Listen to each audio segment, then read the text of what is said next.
लग्नानंतर होईलच प्रेम या मालिकेचा नुकताच एक जबरदस्त प्रोमो रिलीज झालेला आहे. या प्रोमोमध्ये आपण पाहत असतो की आता वसुवात्याने नंदिनीच्या खोट्या प्रेग्नन्सीचं सत्य घरच्यांसमोर आणलेलं असतं. नंदिनीला अक्षरशः हाताला धरूनच बाहेर आणलेलं असतं आणि सगळ्यांनाच वसुवात्या सांगत असतात की ही तुमची नंदिनी खोटी प्रेग्नन्सी घेऊन वावरत आहे. हे ऐकल्यानंतर सगळेजण भडकलेले असतात. काव्याला तर अजिबातच विश्वास बसत नसतो. काव्या म्हणत असते, वसुवात्या तोंड सांभाळून बोला, माझी नंदिनीताई असं खोटं कधीही बोलणार नाही आणि वागणार सुद्धा नाही.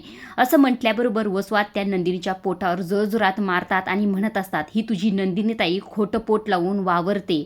असं म्हटल्यानंतर तर काव्या आणि पारच्या तर पायाखालची जमीन सरकलेली असते. इकडे विक्रम आणि त्याचबरोबर माननीला सुद्धा जोराचा धक्का बसलेला असतो. नंदिनी असं काही वागू शकते असंही ते माननीला अजिबातच वाटत नसतो. माननीचा विश्वासघात झालेला असतो आणि तिचा पारा चढलेला असतो. अक्षरशः माननी नंदिनीकडे जाते आणि जोरात तिच्या कानाखाली वडत असते. एवढा मोठा खुलासा झालेला असतो, त्यामुळे जीवानंदिनी या सर्व गोष्टीला कशा प्रकारे सामोरे जातात हे पाहण्यासारखेच आहे.